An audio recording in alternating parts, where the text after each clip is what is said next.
Stephen Curry, ridiculous shot. Another day, another record for Steph. Nabitin pa sa isang record ang greatest shooter. Good vibes ang Warriors. Finally, a win for the Dallas Mavericks. Natuldukan nila ang kanilang 5-game losing streak. Well, kamuntikan pa silang makambak ng San Antonio Spurs sa final 8 seconds dahil sa back-to-back 3-pointer ni Keldon Johnson at Harrison Barnes. Buti na lang at naipasok ang 8 free throws without a miss to win the game. 123-129 for players ang nakapagtala ng 20-point game. Spencer Dinwiddie 28 points, 26 kay Klay, 23 points for Najee, and 22 points, 11 rebounds kay Kessler Edwards. Puntahan naman natin ang one of the hottest NBA teams sa Western Conference, ang Golden State Warriors with 4-game winning streak kalaban ng low-seeded team na Portland Trail Blazers. Close game sa first quarter, pinangunahan ni Deni Avdija ang Portland with 9 points habang si Stephen Curry naman ay nakapagtala ng 2 3-pointer with 8 points sa opening frame. It's a collective effort for the Golden State Warriors. Pumakita pa ng Eurostep sa Stephen Curry para hindi masupalpal itong athletic na si Shaedon Sharpe. May 6 points naman si Jimmy Buckets at X-Factor off the bench si Gary Payton II with 7 points.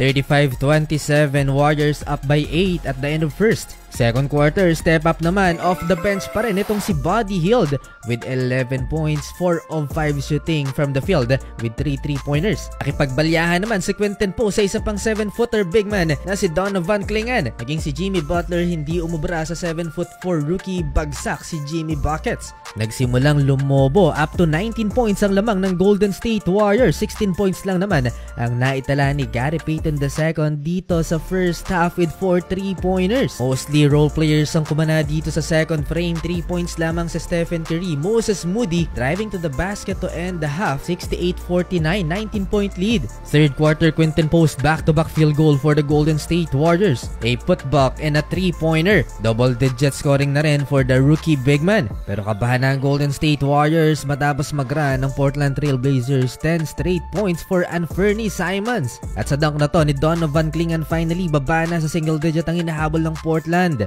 2 more 3-pointers from Shaedon Sharpe and Deni Avdija. 77-71, 6-point lead. Sumakit naman ang tiyan ni Stephen Curry nang talunan siya ni Donovan Clingan, ang one of the heaviest NBA player ngayon. Napatake over si Stephen Curry. Nagsimula sa 3-pointer na to mga idol. Nasundan pa ng 3-pointer ni Buddy Hield and another 3-point basket for Stephen Curry. But the most ridiculous shot for Stephen Curry sa laban na to ay nang maipasok niya ang highly contested 3-point shot sa last 3 minutes. Tumalikod at dumapa pa sa sahig si Steph. 2 3-pointers away from history na lang itong si Steph. Never been done in the league's history mga idol ang makaabot ng 4,000 3-point made. At this point, nakapagtala na naman ng record si Stephen Curry for his 11th season with 253 pointers this year. Si Stephen Curry lang ang nakagawa niyan. Nilabas si Stephen Curry, no problem for the Golden State. Back-to-back 3-pointer na naman mula kay Buddy Hield at Moses Moody. 102-92, 10-point lead for the home team. Fourth quarter, nasya kinavul pa si Gary Payton II. Kinapos ng dunk pero may follow-up naman. Tuwang-tuwa si Podziemski habang si Stephen Curry napatago na lang sa kanyang tuwalya. Well, that's a great hustle for GP2. 22 points in 22 minutes for Gary Payton. Solid sa ilalim itong si GP2. Ganun din si Jimmy Butler na